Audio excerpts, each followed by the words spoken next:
Se acaba de firmar en Chile, durante la ceremonia de apertura del Festival de Cine de Valdivia, una nueva ley que garantiza que los derechos de remuneración de directores y guionistas, tanto de cine como de televisión, sean respetados. Esta nueva ley ha sido bautizada como Ley Larraín, en honor al director chileno Ricardo Larraín por haber impulsado junto a la CISAC ese texto que permitirá un trato justo para creadores audiovisuales. Y para hablarnos de esta ley, que desgraciadamente no existe en muchos países del mundo, y también de su trayectoria en defensa de la propiedad intelectual, tenemos con nosotros a Leonardo Terlizzi, abogado de la CISAC, la Confederación Internacional de Sociedades de Autores y Compositores. Buenas tardes, Leonardo. Buenas tardes. Y sobre todo, muchísimas gracias por haber aceptado nuestra invitación. Ha sido un placer. Permíteme que explique antes que nada que has nacido en Venecia, en Italia, en 1977 y que eres licenciado por la Universidad de Ferrara, en Italia, y posees un máster en propiedad intelectual por la Universidad Carlos III de Madrid. Y que además eres miembro del Colegio de Abogados de Madrid desde el año 2011 y asesor jurídico y político y en políticas de la CISAC. Pero me gustaría que nos contases, cuando inicias tus estudios de Derecho, ¿ya te interesaba la propiedad intelectual? Sí, yo siempre he sido apasionado y gran consumidor de música, de películas y de teatro, así que yo siempre he tenido esta pasión por las obras intelectuales. Digamos que yo estudié Derecho en Italia, en la Universidad de Ferrara. Después de eso tuve varias experiencias en Italia, tanto en Italia como en Bélgica, en España y en Francia. Y llegó un momento en mi trayectoria profesional en el que tuve la ocasión de especializarme en lo que más me gustaba, que es la propiedad intelectual, el derecho de autor. Lo hice en una universidad muy prestigiosa, que es la Carlos III de Madrid, en España, porque en ese momento estaba viviendo en Madrid. Y una vez terminado este posgrado, este máster en propiedad intelectual en la Universidad Carlos III, tuve también la ocasión de convertir mi título de abogado en España y comencé a ejercer como abogado especializado en propiedad intelectual en España para Instituto de Autor, que es un órgano creado por las GAE para hacer estudios e investigación en el ámbito del derecho de autor. Como decías, trabajas como abogado para la CISAC, esa Confederación Internacional de Sociedades de Autores y Compositores. Cuéntanos, ¿qué es exactamente la CISAC? Sí, entonces, la CISAC es una organización internacional que representa a más de 230 sociedades de gestión colectiva en más de 120 países en el mundo, lo que equivale a 4 millones de autores, de creadores en todo el mundo. La CISAC trabaja para proteger los derechos y promover los intereses de los autores en todos los repertorios, es decir, música, audiovisual, artes escénicas, literatura y artes plásticas. Y nuestro objetivo es garantizar a los creadores una remuneración justa por la utilización de sus obras en cualquier parte del mundo y en cualquier ámbito. Si la CISAC engloba más de 120 países, ¿quiere decir que en esos 120 países se respetan los derechos de autor? En diferentes maneras. Hay países en los que los derechos de autor están desarrollados y en otros en los que hay mucho que hacer, digamos. Pero nosotros trabajamos para que en todo el mundo se respeten, y tenemos una red de sociedades que son nuestros miembros que se ayudan recíprocamente y hacen que este objetivo esté al alcance. ¿Francia es un país en la vanguardia de los derechos de autor, de la protección de los derechos de autor? Sí, digamos que sí. ¿Se puede considerar? Sí. ¿En Europa hay una cierta uniformidad o no hay países mejores y peores? Hay que tener en cuenta que existe la Unión Europea, que ahora engloba muchos más países de cuando fue creada, y que entonces existen directivas, reglamentos, normas comunitarias que armonizan la legislación nacional de los países miembros. Esto ha ayudado a que el nivel de respeto de los derechos de autor sea mayor en los países miembros de la Unión Europea. Si las nuevas tecnologías hacen más fácil la piratería, también hacen más fácil saber si no se respetan, ¿no?, los derechos de autor.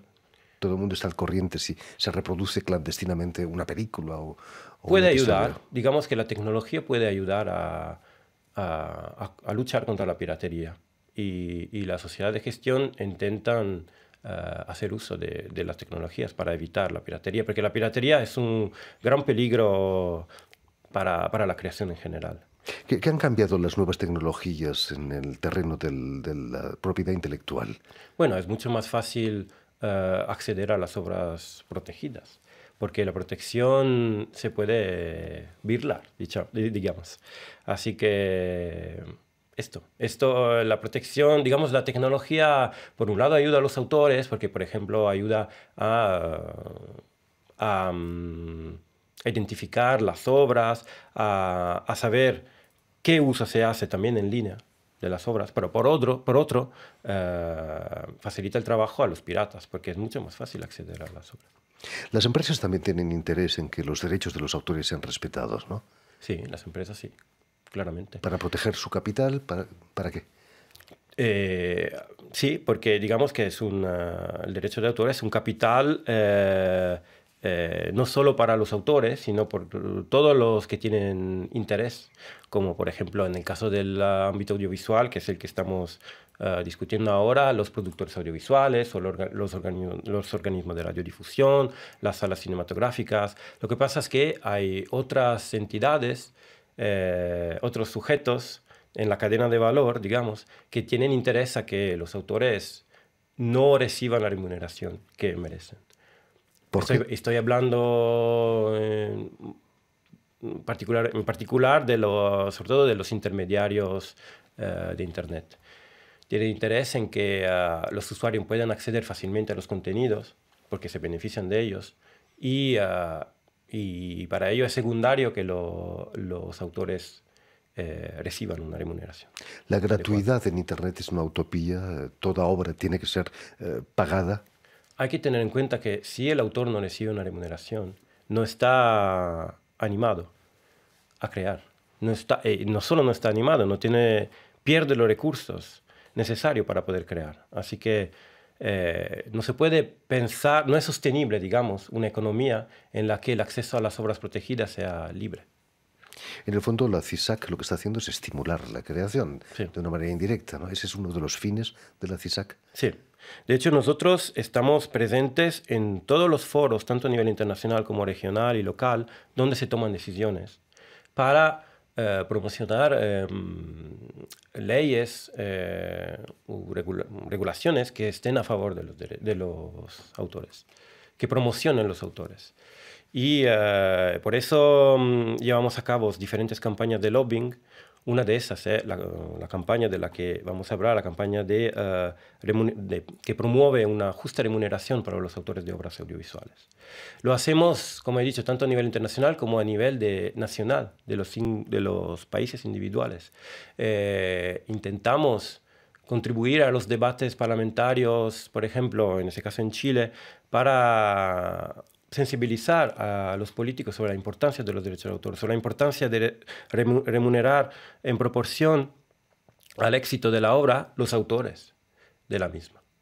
Con la ley de la Larraín, la CISAC ha marcado un gol ahí en Chile, un gol a la chilena, como dicen. Sí, seguramente sí, porque justo para explicar un poco el contexto, en el ámbito audiovisual, los autores no benefician de un poder contractual muy elevado, digamos. Y a la hora de negociar contratos con los productores audiovisuales, que son su contraparte, muy a menudo están obligados a transferir todos sus derechos de explotación. Eso quiere decir, a cambio de una suma tanto alzado. Eso quiere decir que no pueden participar proporcionalmente al beneficio de la obra, al éxito de la obra en el mercado audiovisual. Eso perjudica las películas con mucho éxito, ¿no? Sí, sobre todo. Y perjudica sobre todo a los autores que empiezan, debutantes, digamos. Porque a la hora de negociar contratos no tienen un poder contractual. Así que están obligados a ceder sus derechos por sumas ridículas. Los orígenes franceses de la presidenta chilena Michelle Bachelet quizás han tenido alguna cosa que ver con la firma de ese acuerdo. Puede ser, no lo descarto, pero... ¿La presidenta Bachelet le interesan los medios audiovisuales? Hay que decir que ha sido muy... Desde el principio, nosotros empezamos la campaña que luego llegó a a la aprobación de esta ley hace 2 años, en 2014. Y desde el principio ella nos escuchó y fue muy disponible sí, a escucharnos, a saber cuáles son las exigencias de los autores audiovisuales, hay que decir. ¿En qué estado están las legislaciones sobre propiedad intelectual en América Latina? ¿Chile es una isla o hay otros países que están siguiendo el paso? En el ámbito audiovisual, que es el que estamos analizando, hay otros países que tienen una legislación favorable a los autores audiovisuales, como Argentina y México. Así que digamos que esos 3 países están, de momento, están a la vanguardia, pero aún hay mucho trabajo que hacer, porque nosotros estamos limitándonos a analizar el ámbito audiovisual. Luego también está el de la música. Digamos que en América Latina nosotros tenemos muchos miembros, tanto sociedades musicales como audiovisuales, artes plásticas, y están trabajando muy bien, pero aún hay mucho camino que recorrer. Me han dicho que Colombia está a punto de firmar un acuerdo también. Sí, también es un acuerdo, sí, es un texto, el texto de un proyecto de ley que ha sido aprobado por el Congreso en primera lectura, que también atribuye un derecho de remuneración, lo mismo a los autores de obras audiovisuales, en ese caso limitado a las difusiones por televisión o por radio. Pero eso también es un paso adelante que nosotros estamos siguiendo. Digamos que el proceso no ha acabado, ni mucho menos. Estamos al principio, pero es un señal muy importante, digamos. Países con una economía liberal tradicional como Reino Unido, Estados Unidos, ¿cómo ven estas leyes de protección de los derechos de autor? Yo creo que este tipo de leyes son un buen ejemplo para todos, porque, en Europa los países, digamos, que ya tienen un derecho de remuneración implantado por los autores audiovisuales son España, Italia, Francia, son países con una larga tradición, tanto jurídica como de protección de los derechos de autor, y han dado digamos que dan una señal importante a los otros países que, digamos, tienen un poco de retraso en ese ámbito. Y yo creo que estos ejemplos, Chile, Colombia, son ejemplos que los otros países menos desarrollados a nivel de protección de los derechos de autor siguen, porque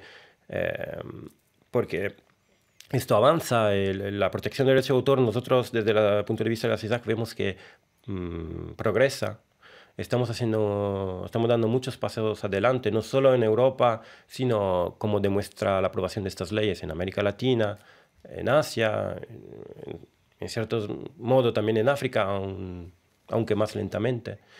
Son ejemplos, son modelos que van a inspirar a otros países. La mundialización puede ser un aliado para los autores y creadores. Sí.